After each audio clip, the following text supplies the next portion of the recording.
Hello everyone. तो भाई कैसे हैं सभी लोग। आई होप आप बहुत ही अच्छे होंगे, स्वस्थ होंगे और सुरक्षित होंगे। तो भाई स्टार्ट करते हैं आगे। 12th फिजिक्स में हमारा इलेक्ट्रोस्टैटिक्स चल रहा था। प्रीवियस लेक्चर में हमने आपको बताया था इलेक्ट्रिक फील्ड के बारे में।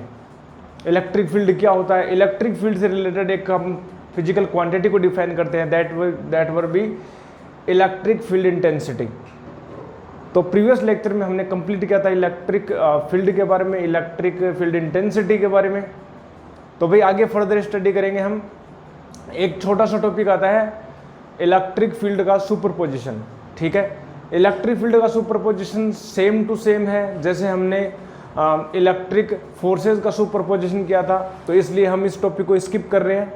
आगे जो हमारा बेहतरीन जो टॉपिक है, नेक्स्ट जो टॉपिक है अपना जो हम स्टडी करने जा रहे हैं, that will be continuous charge distribution, आवेशों का सतत वितरण। ठीक है, बहुत ही इंपॉर्टेंट टॉपिक है। तो भाई आ जाएंगे सभी के सभी बच्चे। क्या हाल चाल है मेरे दोस्तों के। ठीक है, आई होप आप बहुत ही अच्छे होंगे। तो भाई स्टार्ट करते हैं आगे। Next topic that will be continuous charge distribution. ठीक है, कंटिन्यूस चार्ज डिस्ट्रीब्यूशन बहुत ही इंपॉर्टेंट टॉपिक है। और यहीं से हम आगे उसके बाद में हम गॉस लॉ को डिफाइन करेंगे, गॉस लॉ के बारे में हम कुछ एप्लीकेशंस करेंगे। ठीक है, तो भाई आ जाएंगे सभी के सभी। चलिए भाई, तो हम स्टार्ट करते हैं। कंटिन्यूस चार्ज डिस्ट्रीब्यूशन होता क्या है भाई, पहले तो हम हेडिंग डाल लेंगे, फिर आगे स्टडी करेंगे। तो भाई नोटबुक निकाल लेंगे और नोटबुक निकाल करके स्टार्ट करेंगे भाई। तो चलो भाई हेडिंग ये डालेंगे, continuous charge distribution. What is the meaning of continuous charge distribution. Continuous charge distribution, okay जी, बहुत ही इंपॉर्टेंट टॉपिक है। तो भाई कंटिन्यूस चार्ज डिस्ट्रीब्यूशन का मतलब क्या होता है सर। देखो अब तक जो है हमने जितने भी हमने स्टडी की वो हमने केवल डिस्क्रीट चार्जेस के बारे में की। हमने जो पहले जो भी हमने इलेक्ट्रोस्टैटिक्स के बारे में अब तक जो स्टडी की उसमें हमने पॉइंट चार्जेस माना कि एक पॉइंट चार्ज रखा, उसके कारण इलेक्ट्रिक फील्ड को देखा, इलेक्ट्रिक फोर्स को देखा, कैसे इलेक्ट्रिक फोर्स कैलकुलेट करते हैं बाय द यूजिंग ऑफ अपने पास कूलॉम्स लॉ। ठीक है, अब बात करें कि मान लीजिए इन जनरल अपन डे टू डे लाइफ में जो चार्जेस होते हैं वो पॉइंट चार्जेस न होकर हम जो डील करते हैं वो जो चार्जेस होते हैं कंटिन्यूस चार्जेस। ठीक है, in practice we deal with continuous charges, वो चार्जेस जो रेंडमली डिस्ट्रीब्यूटेड रहते हैं, बहुत ज़्यादा मतलब जो अमाउंट होती है चार्ज की वो बहुत ज़्यादा होती है। ठीक है, जैसे हम बोलें कि इलेक्ट्रॉनिक जो चार्ज है, जो क्वांटा होता है चार्ज का, वो तो बहुत ही स्मॉल वैल्यू हो जाती है। लेकिन हम जो डे टू डे लाइफ में जो हम डिस्कस करते हैं, चार्जेस सिस्टम की बात करते हैं, तो वे जो चार्जेस होते हैं वो कंटिन्यूसली डिस्ट्रीब्यूटेड होते हैं।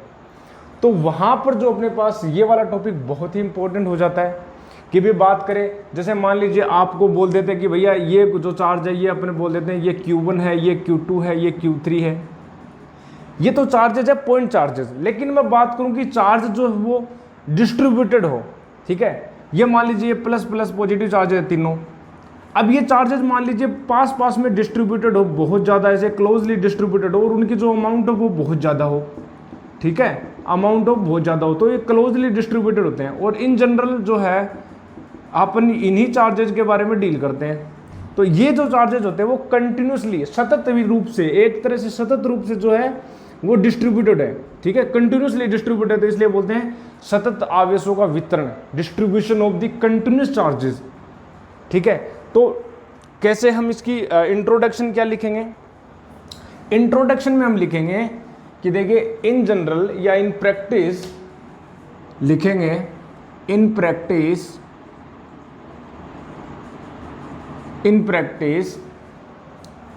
we deal with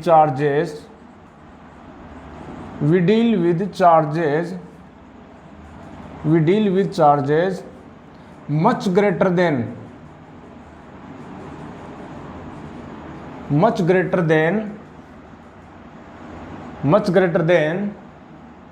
the electronic charge and in this case मतलब ये हुआ कि जनरली हम जो है उन चार्जेज की स्टडी करते हैं जो चार्जेज कंटिन्यूसली डिस्ट्रीब्यूटेड होते हैं, मतलब डिस्क्रीट वे में ना होकर, एक पर्टिकुलर पॉइंट चार्ज ना होकर, रेंडमली रूप से कंटिन्यूसली जो है वो डिस्ट्रीब्यूटेड रहते हैं। कई रीजन में जो है वो डेंसिटी जो है, डिस्ट्रीब्यूशन की जो डेंसिटी है वो ज़्यादा भी हो सकती है, कई जगह जो है वो डेंसिटी कम भी हो सकती है, वो डिपेंड करता है। ठीक है, वो यूनिफॉर्म चार्ज डेंसिटी हो जाती है, नॉन यूनिफॉर्म चार्ज डेंसिटी हो जाती है, वो हम आगे डिस्कस कर लेंगे। ठीक है, तो अब तो यही करते हैं चलो। तो देन इलेक्ट्रॉनिक चार्ज, ठीक है भाई, मच ग्रेटर। और इस सिचुएशन में क्या होता है, and in this situation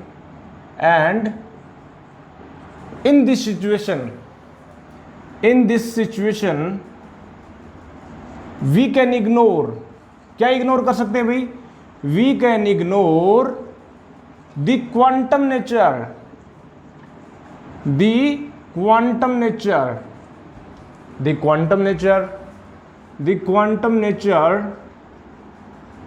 of electronic charge, the quantum nature of electric charge। अरे भाई हमने बताया था आपको स्टार्टिंग में कि इलेक्ट्रिक चार्ज की जो फंडामेंटल जो प्रॉपर्टीज होती हैं उनमें से अपने पास एक प्रॉपर्टी आती है क्वांटाइजेशन, चार्ज का क्वांटाइजेशन, मतलब जो चार्ज है वो क्वांटाइज्ड फॉर्म में होता है, और मिनिमम जो क्वांटा होता है वो चार्ज का that will be electronic charge. जैसे हमने बताया था Q equal to plus minus N, ऐसे हमने बताया था। मतलब चार्ज जो है इलेक्ट्रॉन के मल्टीपल में होगा, या तो E होगा या 2E होगा या 3E होगा या 4E होगा, ऐसे से होगा। लेकिन यदि चार्ज बहुत ज़्यादा अमाउंट में हो, जैसे वायर में चार्ज फ्लो हो रहा है, इलेक्ट्रिक करंट जो प्रोड्यूस हो रही है, तो वहाँ पर जो हमने पहले भी बताया था आपको ये वाला टॉपिक, कि वहाँ पर हम जो डिस्क्रीटनेस है वो चार्ज की, वो वहाँ पर जो है हम उसको नेगलेक्ट कर सकते हैं। ठीक है ना, वहाँ पर क्या कर सकते हैं, नेगलेक्ट कर सकते हैं, तो वहाँ पर इसको इग्नोर कर देंगे, तो वहाँ पर जो है क्वांटम नेचर को इग्नोर कर देंगे। ठीक है, the nature of electronic charge we can ignore. ठीक है, situation we can ignore the quantum nature of electric charge. इस सिचुएशन हम जो है उसको इग्नोर कर देंगे। सही है, बहुत ही बढ़िया भाई। अब बात करें कि चार्ज का डिस्ट्रीब्यूशन होगा सर, ये तो आपने बता दी। अब चार्ज को जो डिस्ट्रीब्यूशन है वो इन जनरल हम 3 प्रकार के डिस्ट्रीब्यूशन को लेते हैं। ठीक है, जैसे चार्ज जो डिस्ट्रीब्यूट हो सकता है, देखिए हम बोले हैं, ठीक है, इन जनरल हम बोले हैं, in general charge can be distributed, charge can be distributed, ठीक है, distributed over the objects in 3 manners. कैसे भाई, कैसे, देखिए पहला जो वे है हम उसको बोलते हैं लीनियर चार्ज डिस्ट्रीब्यूशन। क्या बोलते हैं, लीनियर चार्ज डिस्ट्रीब्यूशन। ठीक है, या 1 डायमेंशनल डिस्ट्रीब्यूशन भी बोल देते हैं। ये होता है 1 डायमेंशन, ठीक है, इसको बोलते हैं 1D डिस्ट्रीब्यूशन। सेकंड जो डिस्ट्रीब्यूशन होता है उसको बोलते हैं हम सरफेस चार्ज डिस्ट्रीब्यूशन। क्या बोलते हैं, सरफेस चार्ज डिस्ट्रीब्यूशन। और ये जो होता है वो 2 डायमेंशनल होता है। ठीक है, थर्ड जो बोले वॉल्यूम चार्ज डिस्ट्रीब्यूशन। और ये जो होता है वो होता है अपने पास 3D। अब सर होता क्या है, ये बारी बारी से बताएंगे, बिल्कुल जी बताएंगे, बिल्कुल बताएंगे, होता क्या डिटेल से बताएंगे। देखिए हमने बताया कि चार्ज जो वो कंटिन्यूसली डिस्ट्रीब्यूटेड होता है, अब चार्ज डिस्ट्रीब्यूट किस पर होगा, वो जो ऑब्जेक्ट्स है वो 3 टाइप की मिल सकती हैं, 1 डायमेंशन, 2 डायमेंशन, 3 डायमेंशन। ठीक है ना, 3 ही डायमेंशन होती है, वैसे तो बहुत सारी होती हैं, 4 डायमेंशन, टाइम की डायमेंशन भी आ सकती है, और अपन आगे जाएं तो 5th डायमेंशन, 6th डायमेंशन भी होती है। ठीक है, लेकिन वहाँ पर हम नहीं जा रहे, हम जनरली हम बात करते हैं कि 3 डायमेंशन होता है X Y Z, 1 dimension, 2 dimension और 3 डायमेंशन। सही है, तो बात ये करें कि 1 डायमेंशन का मतलब क्या है, तो 1 डायमेंशन देखो होता है क्या है, 1 डायमेंशन मतलब जब चार्ज जो है 1D मतलब केवल एक ही कोऑर्डिनेट के ऊपर में एक लाइन में डिस्ट्रीब्यूटेड हो, इन जनरल हम बोले लाइन में, ठीक है, या इसको ऐसे ही बोल सकते हैं भाई लाइन चार्ज डिस्ट्रीब्यूशन, कैसे बोल दो, इसको ऐसे भी बोल सकते हैं कि लाइन चार्ज डिस्ट्रीब्यूशन, कैसे बोल दो, लाइन चार्ज डिस्ट्रीब्यूशन भी बोल सकते हैं, ठीक है, लाइन चार्ज डिस्ट्रीब्यूशन सही है। और इसको एरिया चार्ज डिस्ट्रीब्यूशन बोल सकते हैं, इसको एरिया चार्ज डिस्ट्रीब्यूशन एरिया में होता है, 2 डायमेंशन में होता है, और इसको वॉल्यूमेट्रिक होता है। चलो तो भाई लीनियर, एक छोटा सा हम हिंट दे देते हैं, देखिए लीनियर चार्ज डिस्ट्रीब्यूशन होगा क्या, किसी लाइन के ऊपर डिस्ट्रीब्यूशन होगा। जैसे मैं बोलूँ कि पॉजिटिव चार्ज है वो एक लाइन में डिस्ट्रीब्यूटेड है, किस में है, एक लाइन में, एक रेखा में, एक लाइन में है भाई, 1D एक ही लाइन में है, ठीक है, 1 डायमेंशन है। फिर बात करें 2 डायमेंशन, 2 डायमेंशन मतलब जिसमें 2 कोऑर्डिनेट वेरी करें। जैसे मैं बोलूँ ये कोई अपने पास क्या है, ये कोई शीट है, ठीक है, शीट है, चद्दर, ठीक है, अच्छा जैसे हम बोले वहाँ पर जो है वो जो डिस्ट्रीब्यूशन होगा वो होगा 2 डायमेंशन डिस्ट्रीब्यूशन। अच्छा सर बहुत बढ़िया। अच्छा 3 डायमेंशन की बात करें तो 3 डायमेंशन की बात करें तो कोई 3 डायमेंशन ऑब्जेक्ट होगी। जैसे मैं बोलूँ कि अपने पास कोई स्फीयर है, ठीक है, कोई स्फीयर है, ठीक है, यहाँ पर कोई डिस्ट्रीब्यूशन हो जाए, स्फीयर में डिस्ट्रीब्यूशन हो जाए, या कोई 3 डायमेंशन ऑब्जेक्ट हो जाए, कोई सिलेंडर हो जाए, तो वहाँ पर जो डिस्ट्रीब्यूशन है अंदर भी हो रहा है, यहाँ पर सॉलिड सिलेंडर है, तो ये जो डिस्ट्रीब्यूशन होगा वो होगा वॉल्यूम चार्ज डिस्ट्रीब्यूशन, ठीक है। डिटेल से स्टडी करेंगे, एक एक स्टडी करेंगे, तो पहली हेडिंग ये डालेंगे, पहले तो इसको नोट कर लेंगे भाई, ठीक है, पहले तो इसको क्या कर लेंगे, नोट कर लेंगे।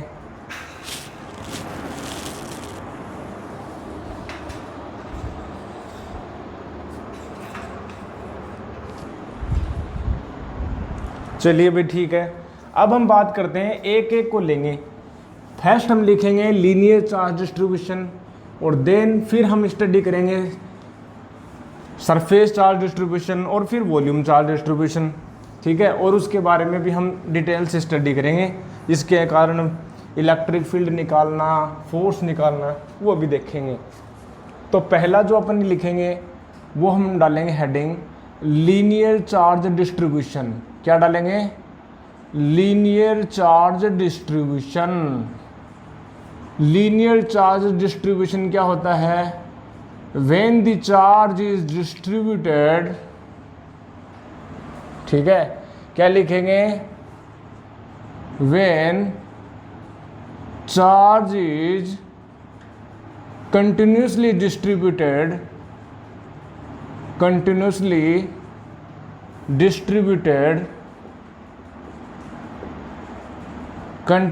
distributed over a line, ठीक है, या 1 डायमेंशन ऑब्जेक्ट और 1D ऑब्जेक्ट्स। वाह जी सर, ठीक है, तो हम उसको बोलते हैं लीनियर चार्ज डिस्ट्रीब्यूशन, ठीक है।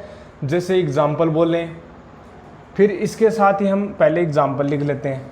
मान लें कि ये जो अपने पास कोई लीनियर, ये वायर है, ठीक है, तो इस वायर के ऊपर हमने बोला कि ये जो वायर है, इस वायर के ऊपर जो चार्ज का जो डिस्ट्रीब्यूशन है उसको हम बोलेंगे ये है लीनियर चार्ज डिस्ट्रीब्यूशन। क्या है, लीनियर चार्ज डिस्ट्रीब्यूशन, ठीक है। We define,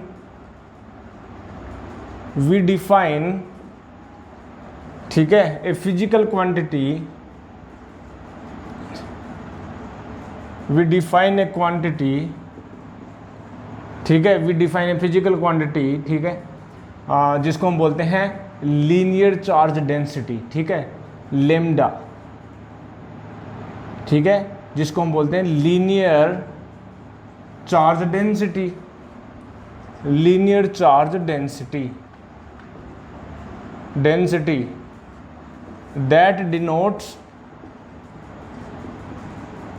that denotes charge per unit length, charge per unit length. ये क्या है भाई, देखिए हमने डिफाइन क्यों की पहले तो, और ये होती क्या है ये बात करेंगे। देखिए लीनियर चार्ज डिस्ट्रीब्यूशन जो है, लीनियर चार्ज डिस्ट्रीब्यूशन एक लाइन में होता है, एक वायर के ऊपर होता है, ठीक है, एक वायर के ऊपर होता है, वायर का याद रखो ये एक लाइन में 1D स्ट्रक्चर पर। अब बात ये करें कि ये जो क्वांटिटी होती है लेमडा, ये क्यों डिफाइन करते हैं? देखिए हर एक फिजिकल क्वांटिटी को डिफाइन करने का एक मकसद होता है पीछे फिजिक्स के अंदर, ताकि उस चार्ज डिस्ट्रीब्यूशन के बारे में हम अच्छे से डिटेल से जान पाएँ। ठीक है, यदि आप यहाँ पर लीनियर चार्ज डेंसिटी जो है इसको डिफाइन करते हो तो इसका एक कारण है। यदि आपने इसको डिफाइन कर दिया तो आप जो जब इसके कारण जो है इलेक्ट्रिक फील्ड कैलकुलेट करोगे या हम बोले इलेक्ट्रिक जो फोर्स है वो कैलकुलेट करोगे, वो बहुत ही ईजी हो जाएगा। ठीक है ना, डिफाइन करें।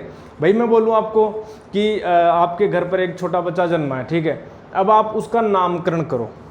ठीक है, नाम देना बहुत ज़रूरी है। मान लीजिए वो बड़ा हुआ, ठीक है, नाम कुछ रखा ही नहीं, तो आप उसको एड्रेस करोगे तो कैसे करोगे फिर? ठीक है ना, आप उसको बोलोगे भाई ये काम कर, वो करना है, तू है कौन, तो एक नाम तो होना चाहिए ना, उसका लोकेशन होना चाहिए, उसके बारे में प्रॉपर्टी तो जाने।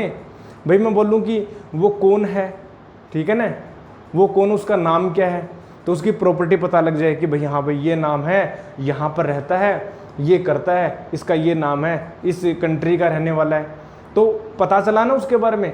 ऐसे ही हम एक ये जो लीनियर चार्ज और डिस्ट्रीब्यूशन है इसके बारे में डिटेल से जानने के लिए एक फिजिकल क्वांटिटी को डिफाइन करते हैं, that is linear charge density, that is called lambda, and lambda is defined as charge per unit length, unit length पर जितना जो चार्ज है। अब ठीक है भाई, बहुत बढ़िया। अब एक बात बताएं, मान लेते हैं कि इस टोटल चार्ज डिस्ट्रीब्यूशन के ऊपर चार्ज Q है। ठीक है, मैं बोलूँ ये जो टोटल जो चार्ज है वो Q है, कितना है? Q है। ठीक है, और इस टोटल वायर की जो लेंथ है, इस टोटल वायर की जो लेंथ है, इस टोटल वायर की क्या है? लेंथ जो है, इस टोटल वायर की लेंथ मैं बोलूँ ये जो लेंथ है वो है L। ठीक है, क्या है? L। तो लीनियर चार्ज जो डेंसिटी है, लीनियर चार्ज डेंसिटी है, तो हम कैसे डिफाइन करते हैं भाई? देखिए लीनियर चार्ज डेंसिटी हम कैसे डिफाइन करेंगे? देखिए लीनियर चार्ज डेंसिटी, देखो L लेंथ के ऊपर, मैं क्या बोल रहा हूँ, बनिया मेथड, जो बनिए काम में लेते हैं ना, उनका मेथड क्या है भाई? तो मैं बोल दूँ, वो बोलते हैं कि भाई L लेंथ के ऊपर चार्ज कितना है? Q है। सिंपल बात भाई, L लेंथ के ऊपर कितना चार्ज है? Q है। तो यूनिट लेंथ के ऊपर जो चार्ज है वो कितना होगा? Q/L। सिंपल भाई। ठीक है, और यही जो अपने पास डेफिनेशन कहती है, what does the definition say? Definition according to definition of linear charge density, that is denote the charge per unit length. Simple, तो लेमडा जो हो जाएगा वो हो जाएगा चार्ज पर यूनिट लेंथ है, चार्ज पर यूनिट लेंथ है। अब मैं बात करूं कि मान लीजिए एक छोटा सा लेंथ ले लेता हूं मैं, एक छोटी सी लेंथ ले लेता हूं मैं, जिसको बोलता हूं मैं DL। क्या लेता हूं मैं? DL। ये तो मैंने ले लिया DL, लेंथ ले ली इसकी, और इसके ऊपर जो चार्ज है वो मैंने बोल दिया कि DQ चार्ज है। क्या है? DQ चार्ज है। तो यहाँ पर जो है जो लेमडा होगा वो कितना होगा? लेमडा होगा DQ/DL। भाई DL लेंथ पे सिंपल भाई, DL लेंथ में DQ चार्ज, DL लेंथ में DQ चार्ज, तो पर यूनिट लेंथ में कितना चार्ज? पर यूनिट लेंथ में DQ/DL चार्ज। वाह जी वाह सर, ये अपने पास डिफाइन कर दिया lambda DQ/DL, that is linear charge density. Very very important. इसकी यूनिट क्या है सर? इसकी यूनिट क्या है? तो unit of L, unit of lambda. तो यूनिट ऑफ लेमडा क्या होगी भाई? चार्ज मतलब मैं बोलूँ कूलाम, कूलाम मीटर इनवर्स हो जाएगी। सिंपल। ठीक है, अब देखिए इंपॉर्टेंट बात, देखिए हमने एक बात बताई थी आपको, जो कूलाम का जो लॉ है वो पॉइंट चार्जेज के लिए वैलिड है। Coulomb's law is valid only for point charges that are kept at rest, तभी वैलिड है।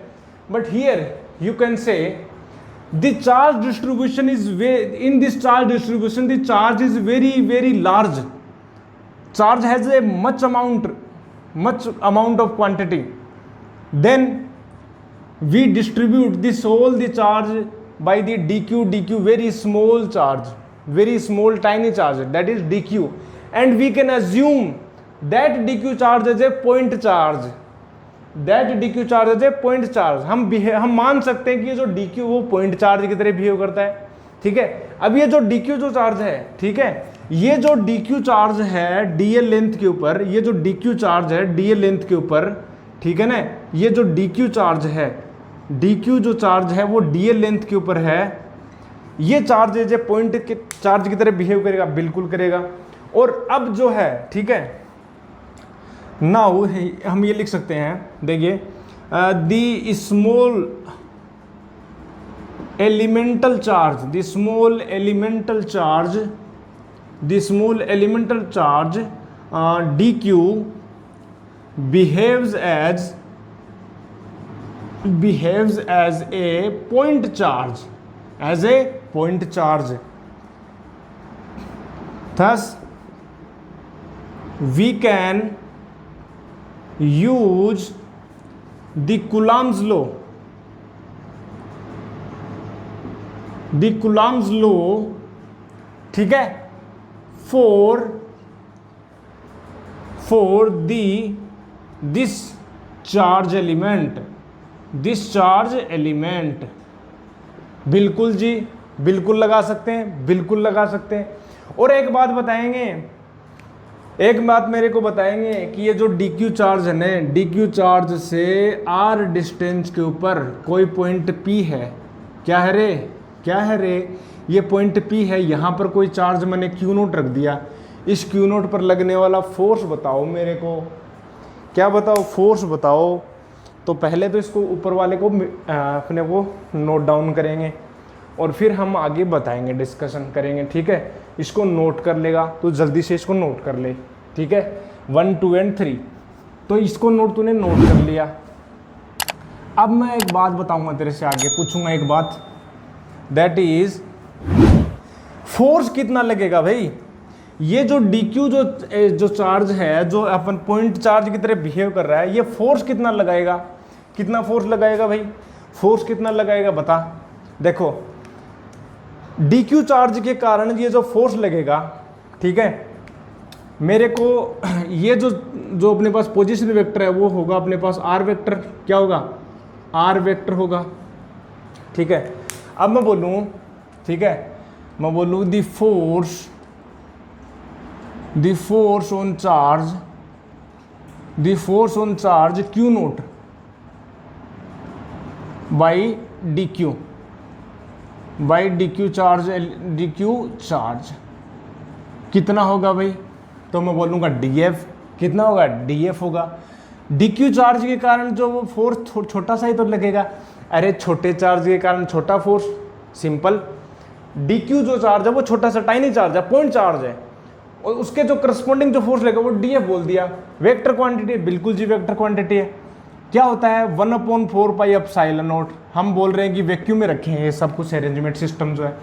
Q नोट हो गया, DQ चार्ज है अपने पास, और R स्क्वायर जो अपने पास ये है, ये तो हो गया मैग्नीट्यूड।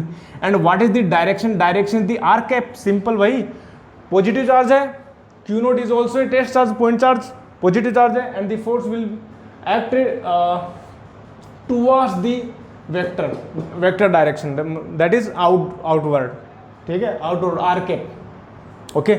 तो ये तो अपने पास हो गया DF वेक्टर, वाजी वाह सर वाजी। अब एक बात बताएं, सिंस, ठीक है, हम बात करें, देखो since for linear charge distribution,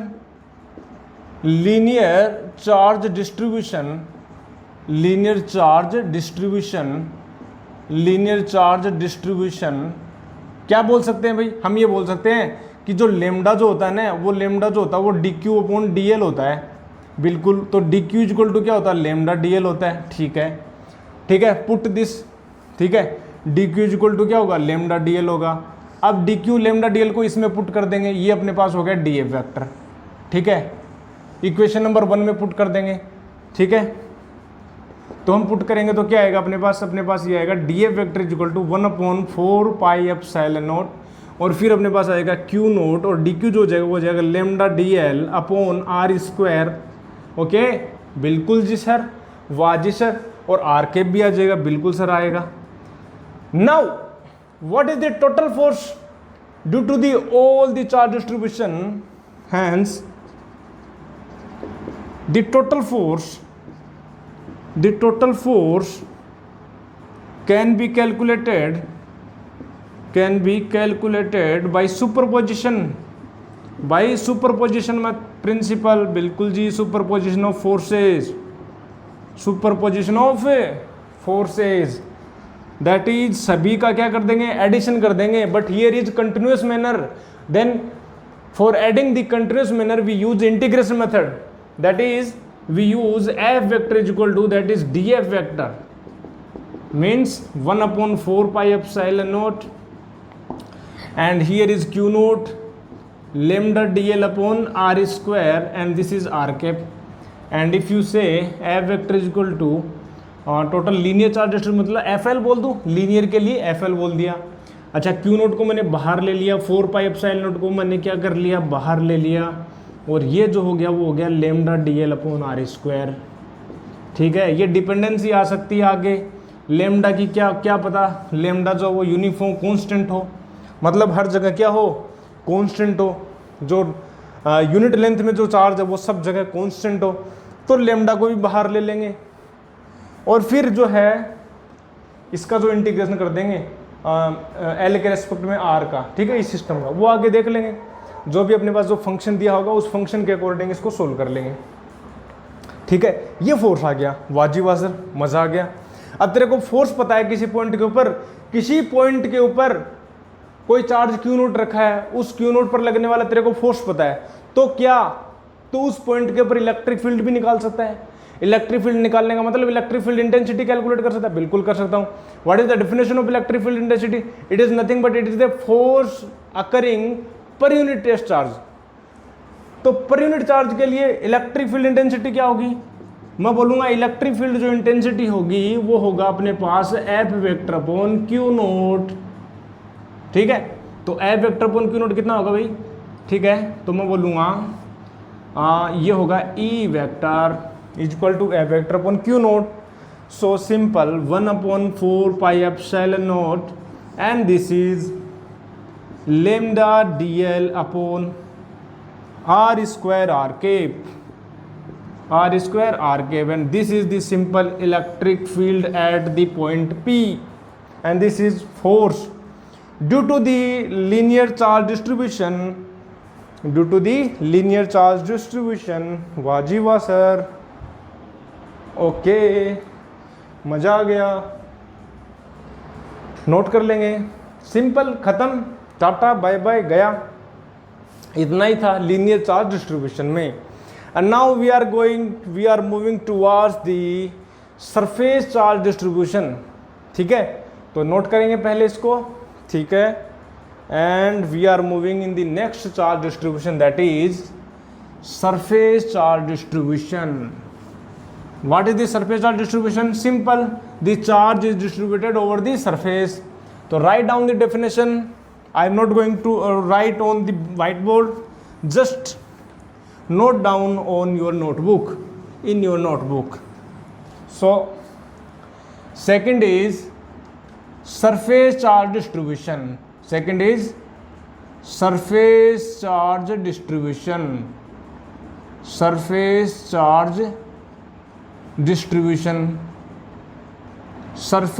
distribution बोल दो, या charge is distributed over 2 dimensional body. ठीक है, तो बात करें सर कैसे होगा डिस्ट्रीब्यूशन, तो मेरे बच्चे देख ऐसे होगा ये डिस्ट्रीब्यूशन, वाजिबा सर। देखो ये मैंने बोल दिया, ये कोई 2 डायमेंशन वाली कोई चादर है या प्लेट है, ये जो भी है, सीट है, ये 2 डायमेंशन में चार्ज जो है वो डिस्ट्रीब्यूटेड है। वाह जी सर, डिस्ट्रीब्यूटेड है, चलो ठीक है, डिस्ट्रीब्यूटेड है। What is the value of the charge, the value of charge let is, it is Q charge, and it is distributed over the 2 dimension body, and this is called surface charge distribution. Total charge is Q, total area is A, then we define here surface charge density, as we have defined earlier the linear charge density. In this case we define surface charge density,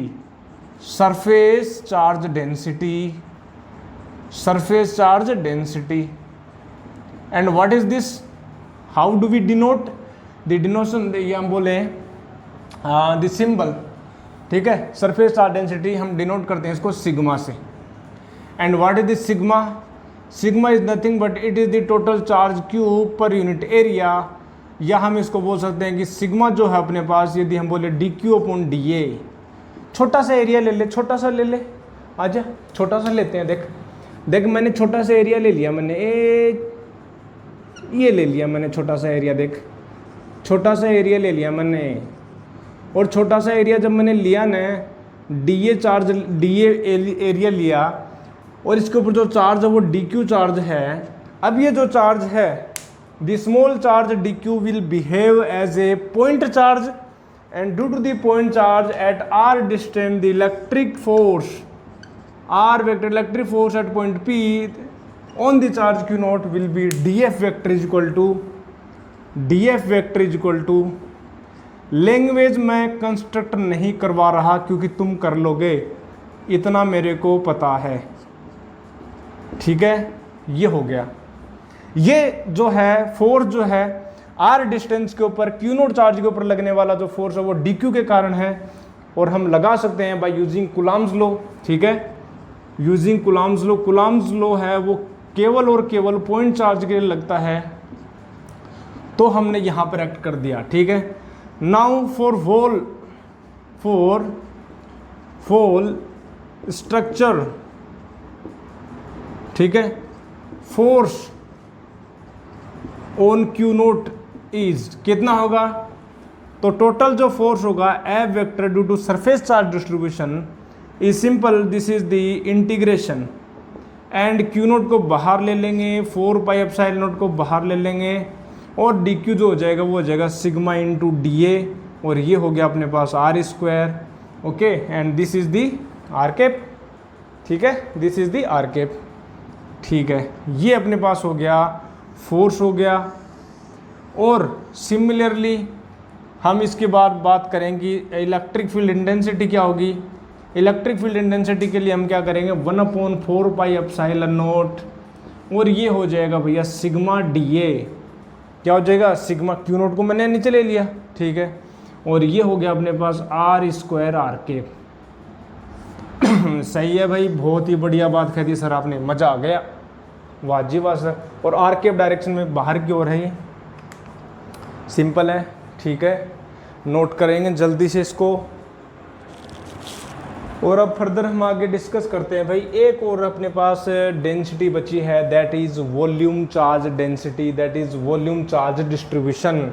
इसको note कर लेंगे जल्दी से, और हम आगे further discussion करते हैं। अपने पास जो थर्ड जो डिस्ट्रीब्यूशन है, वो जो डिस्ट्रीब्यूशन हम करेंगे वो होगा अपने पास वॉल्यूम चार्ज डिस्ट्रीब्यूशन। कौन सा charge distribution? Volume charge distribution. तो डेफिनेशन क्या लिखेंगे? If the continuous charge is distributed over 3 dimension objects like cylinder, like sphere, और हम कह सकते हैं in volume. If the continuous charge distribution is over the volume, then we call this is the volume charge distribution.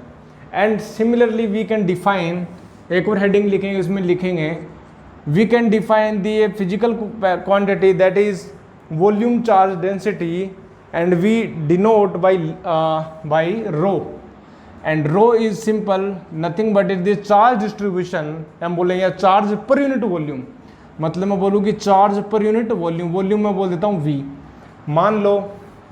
मान लेते हैं भाई ये कोई वॉल्यूम v वाला, ठीक है, 3D ऑब्जेक्ट है भाई। ठीक है, हम बोल रहे हैं कि ये 3D ऑब्जेक्ट है। ठीक है, ये अपने पास क्या है, 3 डायमेंशन ऑब्जेक्ट है, और यहाँ पर जो अपने पास जो है ये मैंने बोलते हैं ये 3D ऑब्जेक्ट है भाई। ठीक है, ये 3D ऑब्जेक्ट है, आपको मानना पड़ेगा ये 3 डायमेंशन है। ठीक है, और ये 3 डायमेंशन में पॉजिटिव चार्ज, भाई नेगेटिव चार्ज भी ले सकते हैं, ऐसा कोई हार्ड एंड फास्ट रूल नहीं है कि सर आप पॉजिटिव ले रहे हो, कोई बड़ी बात नहीं, आप नेगेटिव भी ले सकते हैं। तो ये मैंने पॉजिटिव डिस्ट्रीब्यूशन कर दिया और ऑल वॉल्यूम, तो ये होगा volume charge distribution. And we define volume charge density that is rho is equal to Q upon V, या हम इसको ऐसे भी डिफाइन कर सकते हैं एक स्मॉल चार्ज के लिए dq/dv भी कर सकते हैं, ठीक है। अच्छा ये हम क्यों करते हैं, इससे क्यों सेटिस्फाई नहीं। अच्छा इसकी यूनिट पहले देख लेते हैं, इसकी यूनिट जो हो कूलाम मीटर इनवर्स होगी, मीटर क्यूब इनवर्स होगी। अच्छा एक बात और देखो, ये क्यों डिफाइन करते हैं, ये इसलिए डिफाइन करते हैं मेरे बच्चे, जब हम आगे कैलकुलेट करेंगे तो होगा ये कि जो रो है ये वॉल्यूम पर डिपेंड करेगा, ये यूनिफॉर्म ना होगा, नॉन यूनिफॉर्म होगा, रेडियस पर डिपेंड करेगा, डिस्टेंस पर डिपेंड करेगा। तो हम छोटे से अल्पांश के लिए तो हम उसको कांस्टेंट मान सकते हैं, इसलिए हम इसको रो इक्वल टू dq/dv करते हैं, और फिर वो हम इसकी फंक्शन लिख देंगे और फिर उसका इंटीग्रेशन कर देंगे। आगे हम इसको करेंगे, क्वेश्चंस लेंगे ना, अच्छे से समझ में आएगा। तो ये हो गया अपने पास रो इक्वल टू dq/dv। अच्छा जी, अब मैं बात करूँ सिंपल, ये पॉइंट चार्ज की तरह बिहेव करेगा, पॉइंट चार्ज की तरह बिहेव करेगा तो ये पॉइंट चार्ज मान लें, और यहाँ से r वेक्टर अपने पास पोजीशन वेक्टर के ऊपर कोई चार्ज q नोट रखा है किसी पॉइंट p के ऊपर, तो वहाँ पर जो फोर्स लगने वाला जो फोर्स होगा, ठीक है, मैं बोलूँ दी फोर्स, ठीक है, the force on charge, the force on charge q note, ठीक है, by small charge element dq कितना होगा भाई, ये होगा अपने पास df वेक्टर इक्वल टू होगा 1/4 पाई एप्सिलॉन नॉट। वाह जी सर। फिर क्या होगा, फिर ये हो जाएगा q नोट इंटू dq, और फिर ये अपने पास हो जाएगा r स्क्वायर, और ये हो जाएगा r कैप। वाह जी सर। नाउ द टोटल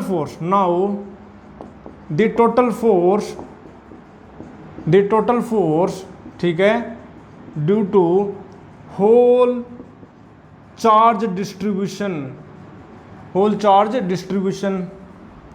इस जितने भी टोटल चार्ज, ये जो डिस्ट्रीब्यूशन है, इस टोटल डिस्ट्रीब्यूशन के कारण कितना फोर्स लगेगा, तो उस फोर्स को मैं बोल दूंगा इंटीग्रेशन कर दूंगा। क्या कर दूंगा, इंटीग्रेशन कर दूंगा।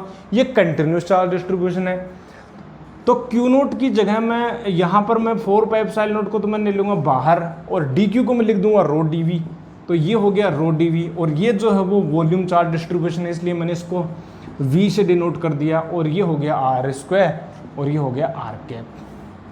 This is the total force due to the volume charge distribution. और we can also calculate the electric field intensity, that is, वाह जी सर, इलेक्ट्रिक फील्ड इंटेंसिटी के लिए Q नोट को नीचे ले लेंगे, मतलब ये हो जाएगा FV vector upon Q note. यही तो होता है इलेक्ट्रिक फील्ड इंटेंसिटी की डेफिनेशन। हो गई चलो 1/4 पाई एप्सिलॉन नोट, और ये हो गया सर रो dv और अपॉन r स्क्वायर, और ये हो गया r कैप। ठीक है, ये टोटल वॉल्यूम के कारण तो v को दिखा सकते हैं अब, सही है। तो ये अपने पास हो गया complete electric field calculation, electric force calculation on charge Q note. मेरे बच्चे बता तेरे को समझ में आया कि नहीं आया? हाँ तेरे से पूछ रहा हूँ, तेरे को समझ में आया कि नहीं आया? बहुत बढ़िया, आ गया। कोई डाउट हो तो कमेंट सेक्शन में मुझे पूछ सकता है, ठीक है, कोई भी डाउट हो, whatever.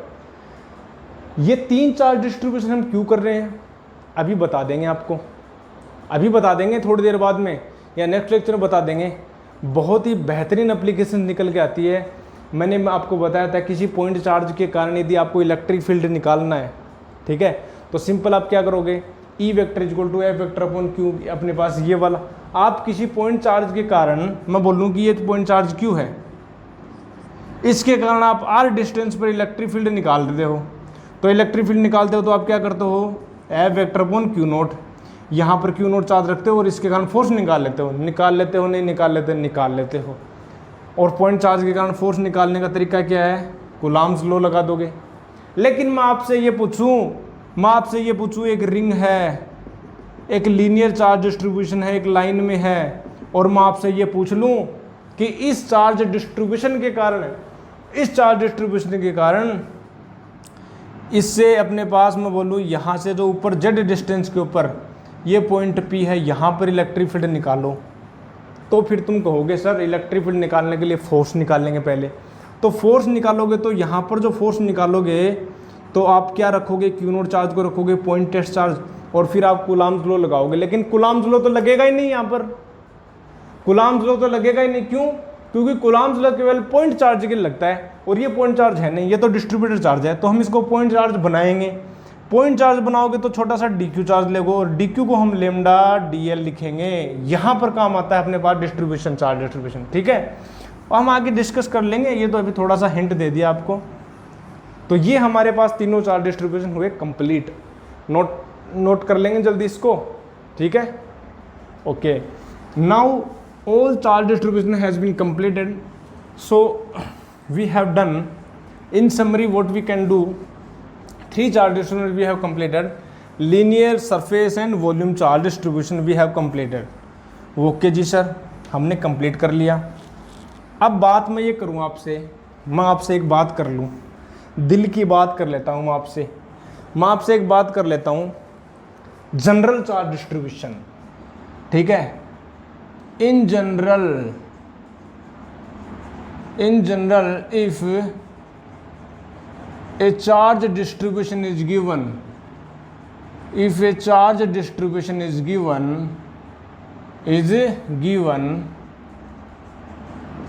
then the force and field at any point।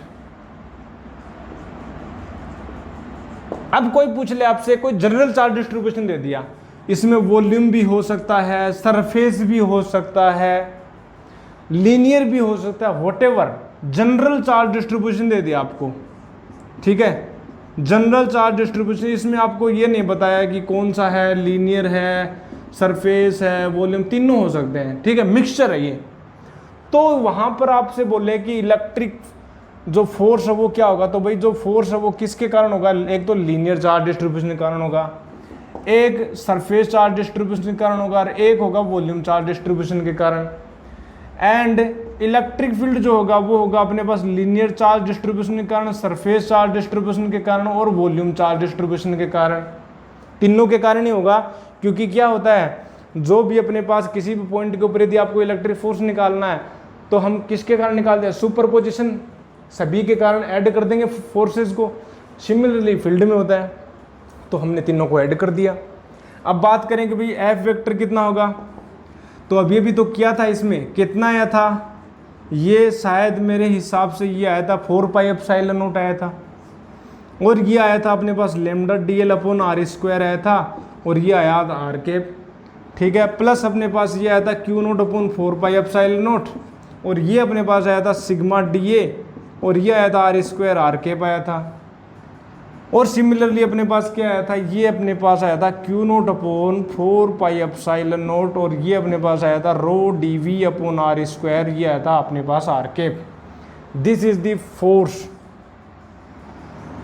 Due to continuous general charge distribution, ठीक है, कंटिन्यूस चार्ज के कारण।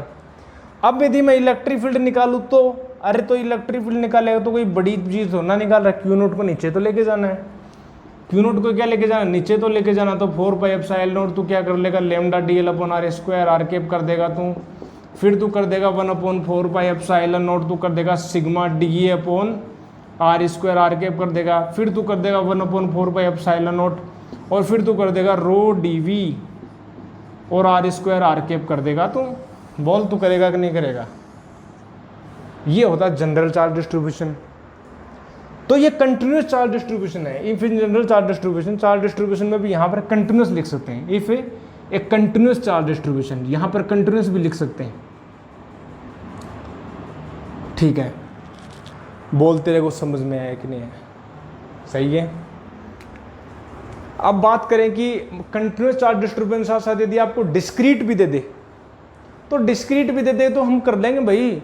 यदि डिस्क्रीटनेस भी आ जाए, डिस्क्रीट चार्ज भी दे दे, मतलब ये तो कंटिन्यूस दे दिया, पॉइंट भी दे दिया जाए Q1, Q2, Q3, point charge भी दे दिया Q4 and so on Qn दे दिया, तो यहाँ पर हम क्या कर देंगे, समेशन लगाकर ऐड और कर देंगे। मतलब यहाँ पर हम ऐसे करेंगे, पहले इसको नोट कर लिया, तो देख अभी इसमें बताते हैं आपको इलेक्ट्रिक फील्ड की, जब हम फोर्स पे बता देते हैं इसी में, ठीक है।